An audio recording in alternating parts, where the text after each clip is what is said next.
Welcome to No Nonsense November, day 23, Rampage of Desire, or our wants list of wants. Now, many of us have heard about a tool called a wants list. We sit down, we brainstorm, we write a whole big list of everything we want. Some people call it a bucket list, everything we want to do before we die, or just any kind of list of wants and desires. I call it a rampage of desires, when we just sit down and we brainstorm out and we write and write and write until we can't think of anything anymore. Big things, small things, in between size things, anything that we could possibly ever want. Now, I am working through the book, Excuse Me, Your Life is Waiting by Lynn Grabhorn, the playbook, for the second time. I did it about 9 years ago, and it took me over a year to do it. And I was beating myself up about it. And now, here at the beginning of COVID, the first time through the Get Up and Go Challenge, I started doing this book again. Guess what?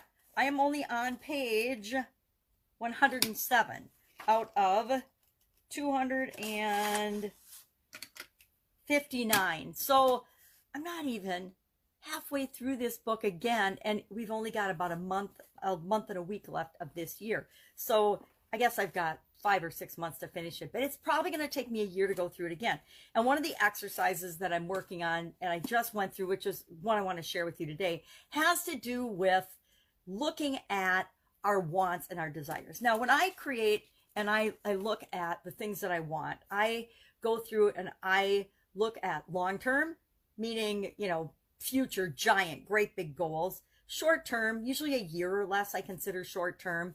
And then things that, I guess long-term, short-term, so under a year, over a year, and then lifetime goals. Those are the ones I usually look at, or the desires, lifetime wants and desires. And those are the things I'll make the list, and then I'll go through and I'll put, long-term, short-term, or, infinite, lifetime on them. So I use an infinite sign and a little infinity symbol, or I use L/T for long-term, S/T for short-term.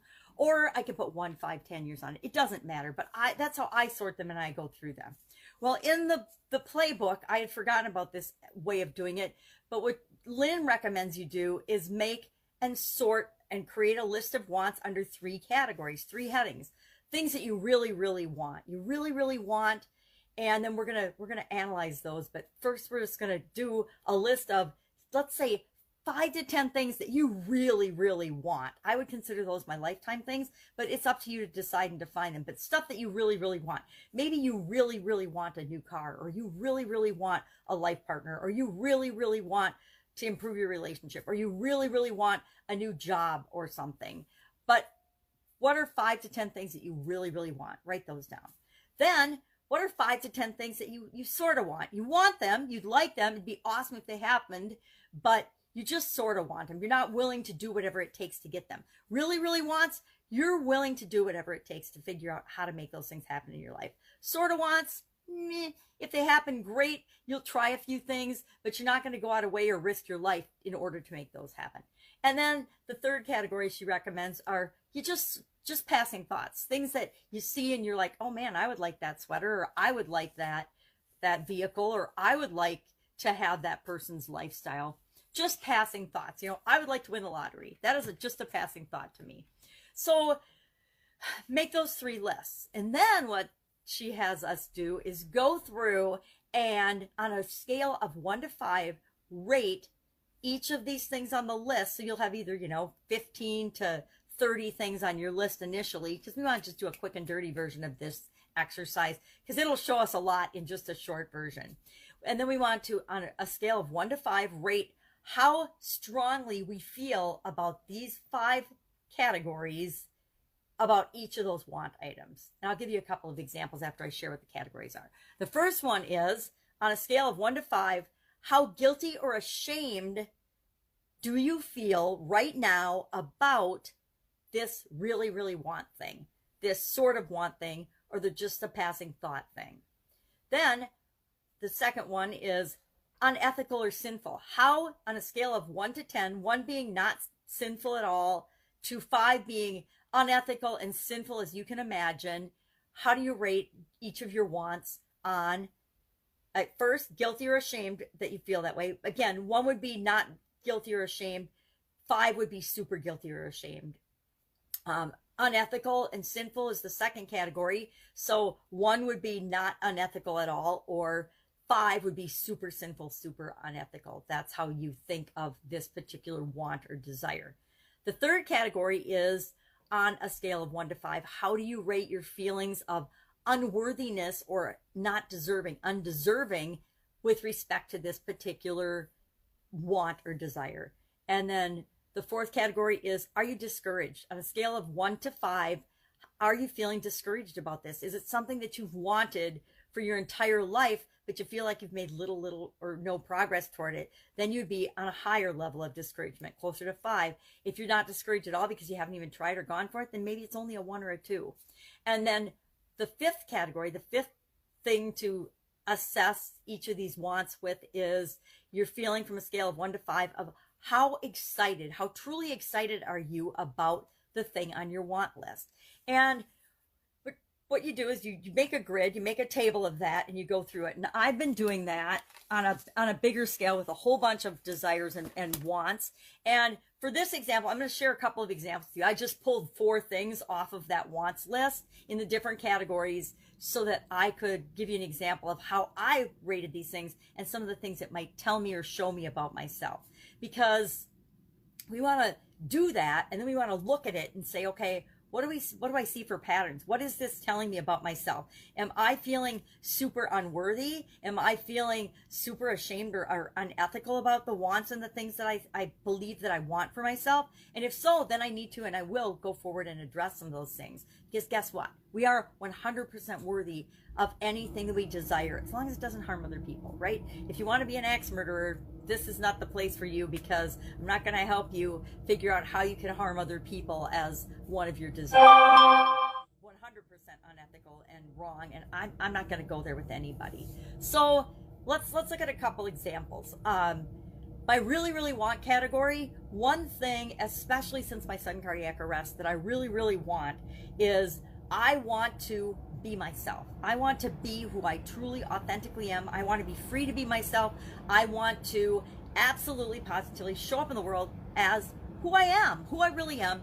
And I don't want to feel judged or criticized, and we will feel that way. But I mean, I'm just saying, I don't want to let any of that behavior bother me. So how do I rate these things for, I call it be me, or being myself, being free to be myself. The guilty, ashamed, I gave it a 1. The unethical, sinful, I gave it a 1, because I don't think it's unethical or sinful at all for me to be myself and to let other people be themselves as well. For unworthy or undeserving, do I feel unworthy or undeserving of that? This is one I've worked on a lot, because it used to be about a 4 or a 5, right? I didn't think I deserved to do and be and have whatever I wanted. And now I've got that down to about a 2 plus, maybe 2 to 3. And then discouraged, am I discouraged? You know, I'm only discouraged, and I gave it a 2 minus. I said I'm only discouraged when I feel like I am not going for it and not holding myself accountable to being my true self. And then for truly excited, how excited am I about this particular want or desire? I'm a 4. Now, it's interesting, one of the things I found out as from doing this exercise, I didn't give myself a 5 as truly excited in anything. And what I want to now explore, well, what does that say about me? Why am I not 100% gung-ho, a 5 level, truly excited about anything on my wants list? And maybe I need to find some things that I am a 5 level, truly excited about on my wants list. Because if this is something that I've wanted my entire life, or I've really wanted recently, why am I not at a 5 for that? Okay, so let's look at a couple more. Another thing that I sort of want is I want to be a role model and example for other people in the world in a positive way. I want to be a positive role model and example. And so how did I rate this for each of the things? I gave it a 2 for guilty or ashamed, because, you know, who am I? We all have a little bit of that. Who am I to think that I deserve to go ahead and be a role model and a good example for the world? And then unethical or sinful, I gave it a 1. I don't think it's unethical or sinful at all to want to be a good example for other people. For unworthy, undeserving, I gave it a 4. Again, there's a little bit obviously of that, you know, judgment, self-judgment, and things that need to be worked on. Discouraged, I put a 3. Am I a little discouraged about that? Yes, in that I know I could be doing a lot more than what I'm doing right now. And then as far as truly excited, I gave that a 4 as well. Now, another one in that same kind of category is sort of want, and it's probably more really want than sort of want, let's be honest, is I want to make a positive impact on the world and the people around me, which is kind of related to the role model example, except it's interesting that I didn't rate these the same. When you've got them out of order and you're just running through and doing them and saying, what's my gut feel? I find it's interesting that I didn't rate these, even though they're kind of similar in my mind. I rated them differently when I was looking at the categories. I gave guilt and ashamed a 1. I gave unethical and sinful a 1. I gave unworthy, undeserving a 3. Discouraged a 3. And truly excited a 4. So some things were the same, but some things were different. And I want to explore, well, why were they different? Why would I think of this differently than the other? Maybe, and I want to explore that and look into that. Now, for a just passing thought, I put win the lottery. And I actually didn't have this on my list, but I made it up for today. So if I wanted to win the lottery, what would be my guilty or ashamed level? And I gave it a 4 because for some reason I think that I shouldn't obviously win the lottery because it's just such a long shot, or whatever else. I gave it a 4 in terms of feelings of guilt or shame. As far as unethical or sinful, I gave it a 3. Well, now, the lottery is legal, right? People are paying into it. People are doing it. So me thinking it feels unethical and sinful has something to do differently with what a lot of people in society obviously view the lottery as. For win the lottery, unworthiness and undeserving, I gave myself a 4. I obviously don't think I deserve to win the lottery.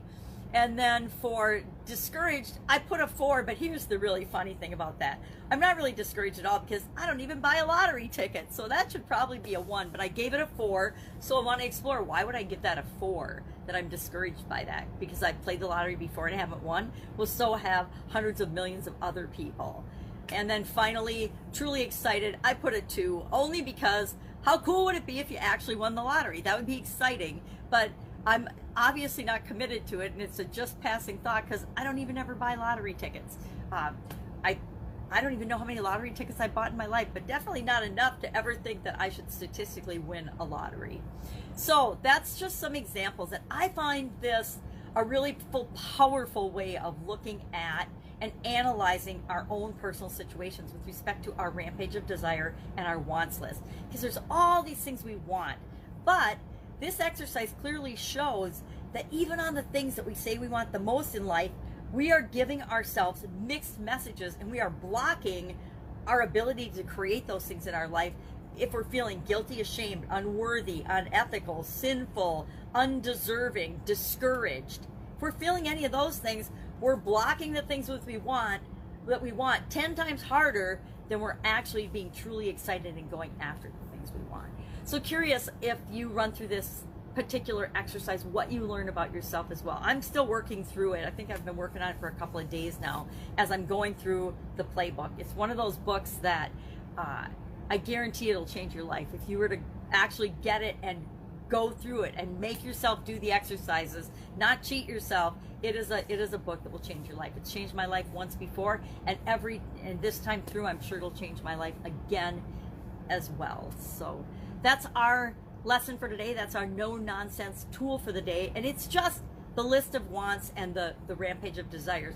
The truth is, if you simply write down your list, you are ahead of 95% of the other people on the planet that never ever write down the things that they want, and they just keep it in their head. Because guess what? Keeping it in our head, this is an example of how much crap is in our head, blocking and confusing and getting in the way of us creating what we want. Thus, another example of the power of writing stuff down. All right, any questions, any comments, share them in the space below. Otherwise, I'll be with you tomorrow for day 24 of our No Nonsense November. Getting ready for, of course, the December final free 30-day Get Up and Go challenge right here on the Get Up and Go challenge page. Have an absolutely awesome day, and I'll be with you tomorrow. Bye.